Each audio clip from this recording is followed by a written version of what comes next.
हाँ, पति पत्नी का दाम्पत्य बढ़िया चल रहा है, वाह, हमारी तो कोई लड़ाई नहीं होती, बस रुक जाओ कछु दिन अभी पता चले, हो जाएगी। हमारे बच्चे बहुत अच्छे हैं, ऐसे बच्चे भगवान सबको दें, सुधरे हुए बच्चे, कुछ ना कुछ तो ऐसा कर देंगे। इसलिए भैया हम एक बात अपनी कथाओं में कहा करते हैं, किसी से भी ज्यादा उम्मीद मत रखो, क्योंकि संसार है, यहाँ पर कुछ भी जैसा चल रहा है वैसा नहीं रहेगा, कुछ ना कुछ तो बिगड़ेगा। कलयुग है भैया, यहाँ पर सब सम नहीं रहता है। आज अगर किसी को बहुत प्रतिष्ठा मिल गई है, किसी को बहुत मान सम्मान मिल गया है, एक दिन थोड़ा तो नीचे आना पड़ेगा। और कोई व्यक्ति बिल्कुल नीचे ही बैठा है, किसी दिन उसको ऊपर बैठना पड़ेगा, किसी दिन उसकी स्थिति वो हो जाएगी, सब उसको ही पूछेंगे। सब तो संसार में कब कहां क्या हो जाए, कब किसका काया पलट हो जाए, कुछ नहीं कह सकते। इसलिए भैया उम्मीद केवल ठाकुर जी से रखो और किसी से मत रखो। बिन गोपाल को नहीं अपनो, और किसी से कोई उम्मीद ही मत रखो, और किसी से कोई लगाव ही मत रखो, क्योंकि संसार में सब बदलने वाला है, सब कुछ। आज हम लोग खुशी मना रहे हैं कि खूब लोगों में भक्ति भग रही है, खूब लोगों में अच्छा है, पर एक दिन ऐसा भी आएगा, इतने भक्त हो जाएंगे कि भक्ति भक्त आपस में एक दूसरे से ईर्ष्या करने लग जाएंगे। यह भी तो संभव है। अच्छा, तूने केसरिया रंग पहना, ले मैं तुझसे बढ़िया पहन के आऊंगा, तूने ये किया, तुझसे बढ़िया मैं करूंगा, इसी में ही ईर्ष्या प्रकट हो जाएगी। दुनिया में सब भक्त ही भक्त हो जाएंगे, सब लोग बिल्कुल वैष्णव होते चले जाएंगे, तो भी दिक्कत है। इसलिए सब ये अनुपात है भैया। भोजन में नमकीन नमकीन पाओगे तो बीच में थोड़ा मिठास भी तो चाहिए, और मीठा ही मीठा पाओगे थोड़ी नमकीन तो चाहिए। इसलिए सब सम नहीं रह सकता। एक झूला होता, उसको अंग्रेजी में बोलते हैं रोलर कोस्टर, वो ऐसे ऊपर नीचे नीचे यूं दाएं बाएं ऐसे घूमता रहता है। संसार ऐसा ही है, ऊपर नीचे इधर उधर उल्टा सीधा ऐसे ही होता रहेगा। ये एक जैसा सम नहीं चल सकता, ये संसार का नियम है।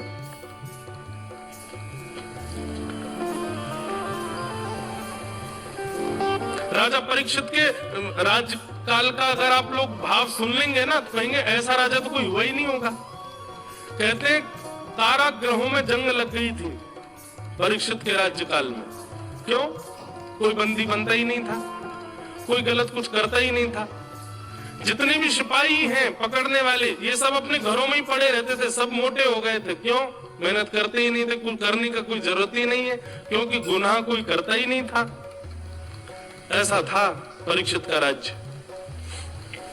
कोई हिंसा नहीं, कोई छल नहीं, कोई कपट नहीं, कोई दंभ नहीं, कहीं चोरी चकारी नहीं, कुछ भी गलत नहीं होता था परीक्षित के राज्यकाल में। और सब लोग बड़े प्रसन्न होते थे, वाह वाह वाह भैया, ऐसा राजा होना चाहिए, ऐसा युग होना चाहिए, ऐसा सब होना चाहिए। लेकिन बस प्रतीक्षा करनी थी। क्यों? क्योंकि बहुत जल्दी आक्रमण होने वाला था, और एक दिन आक्रमण हो गया। कैसे? राजा परीक्षित भ्रमण करते हुए वन में गए, और वन में उन्होंने देखा कि एक वृषभ यानी कि बैल, उसके 3 पैर कटे हुए हैं, वो एक पैर पर खड़ा है, और एक व्यक्ति उसके चौथे पैर को काट रहा है। वो व्यक्ति कोई और नहीं, कलयुग था।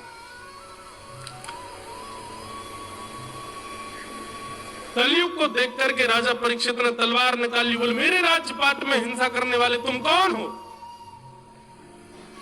जैसे ही तलवार घुमाने लगे, परीक्षित जी के चरणों में कलयुग आ गया। बोले भगवान मुझे मत मारिए, मैं ब्रह्मा जी के द्वारा बनाया गया कलयुग हूं, मैं युग हूं। सतयुग के बाद त्रेता, त्रेता के बाद द्वापर, अब द्वापर चला गया, मेरी बारी आई है, मैं आ गया। बोले कब आए तुम? बोले जिस दिन भगवान श्री कृष्ण धराधाम से अपनी लीला पूरी करके गए, उसी क्षण मेरा जन्म हो गया था। ठाकुर जी की लीला पूरी हुई और मेरा प्राकट्य हुआ। अब तो बहुत वर्ष हो गए ठाकुर जी को गए, अब धीरे धीरे मैं अपना प्रभाव दिखाना प्रारंभ करूंगा। अभी तो प्रारंभिक समय था, अब मेरा प्रभाव शुरू हो रहा है भगवान। और प्रभाव देख लो, ये बैल एक पैर पर खड़ा है, ये बैल नहीं है, ये धर्म है। और धर्म के 4 पैर होते हैं, सत्य, दान, दया और पवित्रता। मैंने पवित्रता रूपी इसके पैर को काट दिया, मैंने दान रूपी पैर को काट दिया, मैंने दया रूपी पैर को काट दिया। अब एक पैर बचा है बस इसका, वो है सत्य। जिस दिन ये कट गया, धर्म धराशायी हो जाएगा और मेरा राज्य आ जाएगा। आज आपको क्या लगता है, क्या धर्म बचा हुआ है तो सही एक पैर पे ही, पर एक पैर से भी लड़ खड़ा रहा है। सत्य कितना बचा है? बोलने में नहीं है सत्य, हाँ बस इतना बचा है कि जब हमारी सुनने की बारी आती है तो हम सत्य ही सुनना चाहते हैं। आज कथाओं में इतनी भीड़ हो रही है, सत्संगों में इतनी भीड़ हो रही है, मंदिरों में इतनी भीड़ हो रही है, क्यों? सत्य बताना। लाखों लोग टेकरी हनुमान जी का दर्शन करने जा रहे हैं, क्या इतने लोग दर्शन कर रहे हैं तो क्या इतने सारे लोग धर्मावली हैं? इनमें से कोई पाप नहीं करता? सब करते हैं। धर्म कैसा लड़खड़ा रहा है? मंदिर भी जा रहे हैं और मंदिर से बाहर आकर के थोड़े दिन बाद पाप भी कर रहे हैं। मैंने कहा ना, कलयुग बड़ा खतरनाक है भैया। ये आपसे धर्म भी करवाएगा, पुण्य भी करवाएगा, कथा भी सुनवाएगा, तिलक भी लगवाएगा, धोती भी पहनवाएगा, आपसे संत सेवा भी करवाएगा, तीर्थ यात्राएं भी करवाएगा और इन सब के बीच पाप भी करवाएगा। ये रहने नहीं देगा आपको ऐसे।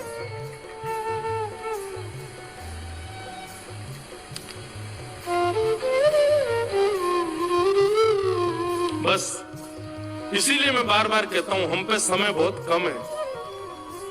अभी समय है, कलयुग जैसे ही दूसरी करवट लेगा ना, तब तक बहुत देर हो जाएगी। और वो कभी भी ले सकता है, कल भी ले सकता है, परसों भी ले सकता है। इसलिए कोई समय का पता नहीं है भैया। जितना हो सके भगवत भजन करके जल्दी निपट लो, यहां से निकल लो। यहाँ ठीक नहीं है अब माहौल। अभी कथा भागवत आदि चल रही है, लेकिन ये ज्यादा समय तक नहीं चलेगी। मैं घोषणा कर रहा हूं मंच से, कुछ समय बाद ये सब नहीं हो पाएगा, भयावह समय आएगा और कथा, संत, महापुरुष, वैष्णवों को ही केंद्र बिंदु बनाया जाएगा, कुछ गलत किया जाएगा। भगवान करे उससे पहले हम तो चले जाएं, हम आप सब लोग निपट लें यहां से। बहुत भयावह समय आने वाला है भैया, कलयुग। तो मैं क्या निवेदन कर रहा था? सत्य के पैर काट रहा था कलयुग, धर्म का अंतिम पैर सत्य। परीक्षित जी महाराज चिंतित हो गए, बोले कि अरे कलयुग तुम आ गए? बोले जी निकलो अभी यहां से, तुम मेरा राज्य छोड़ करके जाओ, कहीं और जाकर के रहो, लेकिन मेरे राज्य में तुम नहीं रहोगे। बोले महाराज पृथ्वी के एक छत्र सम्राट हो आप, कहां जाऊं मैं?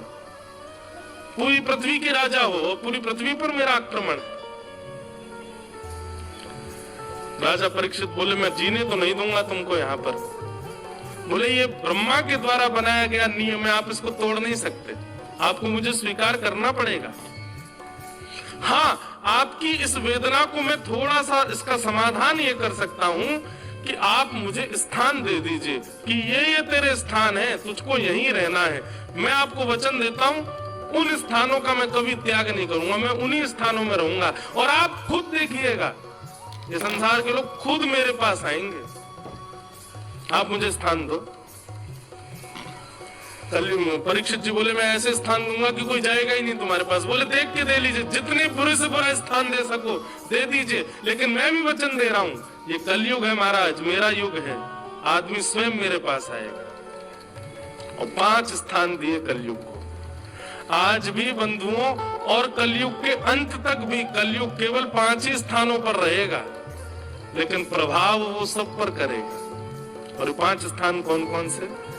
द्यूतम, पानम, स्त्रिय, सूना, यत्रा धर्मश्चतुर्विध, पुनश्च याचमानाय जातरूप मदात् प्रभु। 5 स्थान। सबसे पहले कलयुग का स्थान क्या है? जुआ।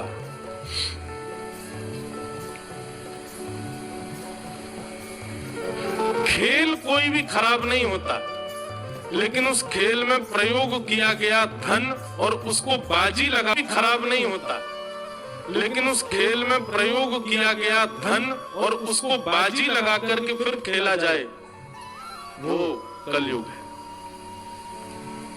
इसलिए कभी भी धन की बाजी लगा करके कोई खेल मत खेलो। क्यों?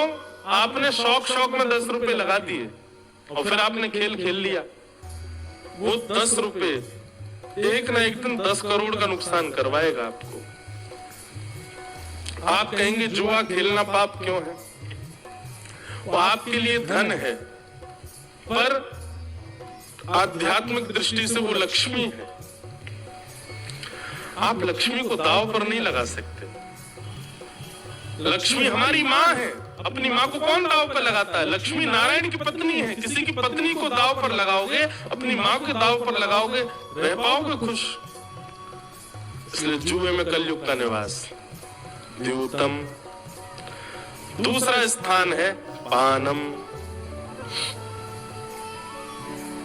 पहले तो जुआ केवल गांव में वो खेलते थे, पेड़ों के नीचे बैठ के वो ताश खेल रहे हैं, उसी में पैसा लगा रहे हैं, हार गए इतना, ये सब वो सब होता।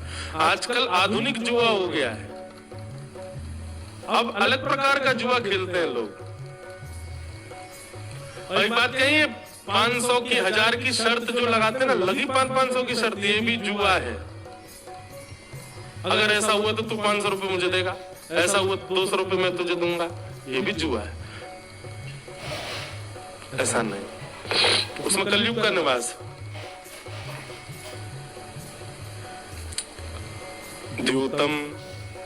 उसके बाद आता है पानम। अच्छा, एक और बात सुनिए, ऐसा कभी कभी होता है कि हम शर्त लगा लेते हैं, अच्छा लगी 500 की शर्त, बोले हाँ लगी, और फिर वो काम हो गया, लेकिन फिर ना आपने बस इतना कहते देखा हार गया, निकाल 500, और जैसे वो निकालने लगा आपने अच्छा ठीक है रख ले, चल कोई बात नहीं, तो कोई दिक्कत नहीं।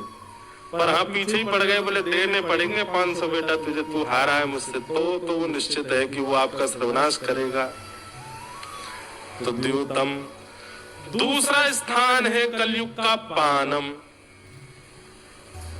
मदिरा पान करना, मांस भक्षण करना, गलत वस्तुओं का सेवन करना, गलत वस्तुओं का खान पान करना, उसमें कलयुग का निवास है।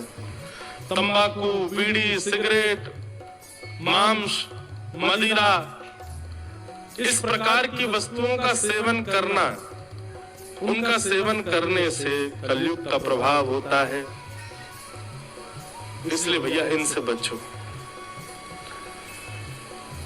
ये सब तामसी वस्तुएं बंधु, इनका सेवन नहीं करना चाहिए। तो द्यूतम पानम। पानम के बाद आ गया स्त्रीय। पर स्त्री संग, पर पुरुष संग, विवाह के पश्चात अन्य के प्रति भाव प्रकट करना हृदय में, उसमें कलयुग का निवास है। कलयुग आपको छोड़ेगा नहीं। तो द्यूतम, पानम, स्त्रिय। और चौथा स्थान है कलयुग का सूना। सूना कहते हैं हिंसा को, कलेश को। अभी आप लोग कथा सुन रहे हो, कितने ध्यान से कथा सुन रहे हो। दो लोगों की लड़ाई शुरू हो जाए बाहर, हाथापाई शुरू, आधे से ज्यादा पंडाल बाहर तमाशा देखने जाएगा। सब देखने जाए क्या हुआ, कौन मरा, कौन पिटा, कौन किसके लग गई, क्या हो गया। क्यों? हमारी रुचि हिंसा में होती है। कथा करने के लिए पूरे नगर में होर्डिंग लगाने पड़ते हैं, तब जाके इतने लोग आते हैं। पर हिंसा, लड़ाई झगड़ा करने के लिए कोई प्रचार नहीं करना पड़ता, बस दो लोग चौराहे पर लड़ दो, अपने आप भीड़ आ जाएगी, देखो अपने आप लोग इकट्ठे हो जाते। एक व्यक्ति एक जगह मेरी कथा चल रही थी, वो बोले महाराज जी आप थोड़ी सी कथा जो है वो मधुर रस में ज्यादा कथा करते हो। मैं तो कैसे करूं? बोले वीर रस में किया करो, थोड़ी मार झाड़ हो, थोड़ी उसमें यूं उठा पटक हो रही हो, यूं बताए जा रहा हो ठाकुर जी ने उठा के फेंक दिया, महाराज उठा के ये मुष्टिक प्रहार कर दी। मैंने वाह भाई ये भी कोई बात है? बोले महाराज जी थोड़ी ने टकड़ भगड़ हो तब तो आनंद आवे। हिंसा, इसमें कलयुग का निवास है। किसी व्यक्ति ने, आप जा रहे थे कुछ गलत बोल दिया, आप उसको लेट को नहीं करोगे, ठीक बोल दी क्या करना है चलो, नहीं। जिसने बोली किसी घुमाओ बेटा बाइक, हाँ भाई 4 लोग लेके आ जल्दी। जिसने बोली कैसे मुझसे ऐसी, और लिए पकड़ के महाराज अब उसको तूने इतनी बोली मैं तुझे इतनी बोलूंगा। इसको कहते हैं कलेश। घर में परिवार में बहन कुछ बोल दे, भाई कुछ बोल, पत्नी कुछ बोल दे, तो उसको शांत रह करके सॉल्व नहीं करते हम लोग। हमारा क्या, इसने ऐसा बोला, अब ये बच के तो दिखाए मुझसे, मैं बोल के दिखाऊं इसको, मैं करके दिखाऊं इसको। ये हिंसा है, इसमें पाप निवास करता है, इसमें कलयुग निवास करता है। बंधुओं, ये कलयुग घरों में ऐसे ही आता है। किसी एक व्यक्ति का मूड खराब करके वो ऐसी कुछ बात बुलवा देगा कि बाकी लोगों का भी दिमाग खराब होता है, पर एक दूसरे से लड़ाई झगड़ा कर करके सब कलेश करके खत्म कर देते हैं। ये कलयुग का खेल है, इसको समझिए। एक व्यक्ति की मति बिगड़ी, वाणी बिगड़ी, बाकी सब शांत हो जाओ, ठीक है, कोई अपने आप ठीक हो जाएगा। अभी चिल्ला रहा है, बोल रहा है, ठीक है कोई नहीं, इसके पैर पकड़ लो, जो कह रहा कर, ठीक, सॉरी, ठीक है। शांत रह करके, अग्नि प्रज्वलित होती है, घर में कहीं आग लग जाए तो पानी डाला जाता है कि उस पर और माचिस की तिल्ली फेंक दोगे और उस पर मिट्टी का तेल उछाल दोगे कि कपूर लाके फेंक दोगे? अग्नि तेज क्यों कर रहे हो? जैसे घर में आग लगने पर पानी डालते हैं, ऐसे ही घर के, परिवार के, मित्रों के, अपने संबंधियों में किसी एक में आग लगे, पानी डालो। और पानी का मतलब प्रेम, प्रेम बरसा, उसको हृदय से लगा लो, उसके पैर पकड़ लो, थोड़ा उसको समझा लो, मना लो। ज्यादा नहीं मानना, मौन हो जाओ, शांत हो जाओ, बैठ जाओ। जल का जो स्वभाव है वो प्रकट करो। आप अग्नि बन जाओगे तो फिर जल के राख हो जाओगे, और तब कलयुग नाचेगा, आ गया मैं, हो गया मेरा आक्रमण। और फिर जाओगे महाराज जी घर में बड़े कलेश होते हैं, क्या करें? बोले हाय टांग लो घर के बाहर, काला ये वो बना के टोटका यूं कर लो, नींबू मिर्च लटका लो घर के बाहर, चप्पल टांग लो एक, उससे ठीक। अरे कलयुग इनसे रुकने वाला नहीं है।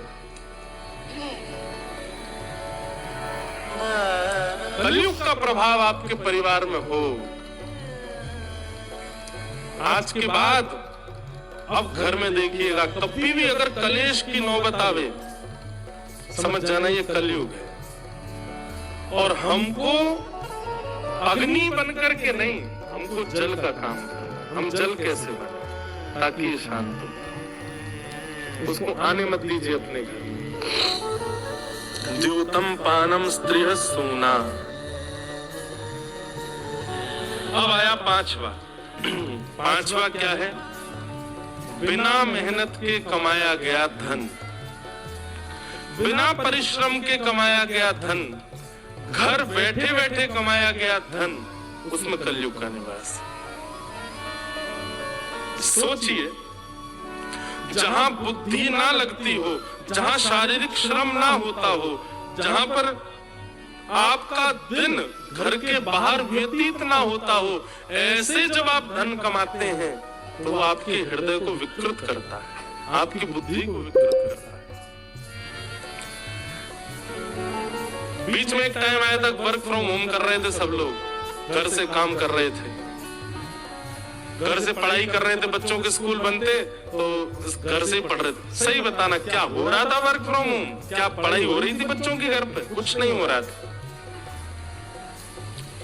जब तक आप पारिश्रमिक नहीं बनोगे, जब तक थोड़ा श्रम अपने तन से, बुद्धि से नहीं करोगे और उसके बदले धन नहीं कमाओगे, तब तक वो धन अशुद्ध है।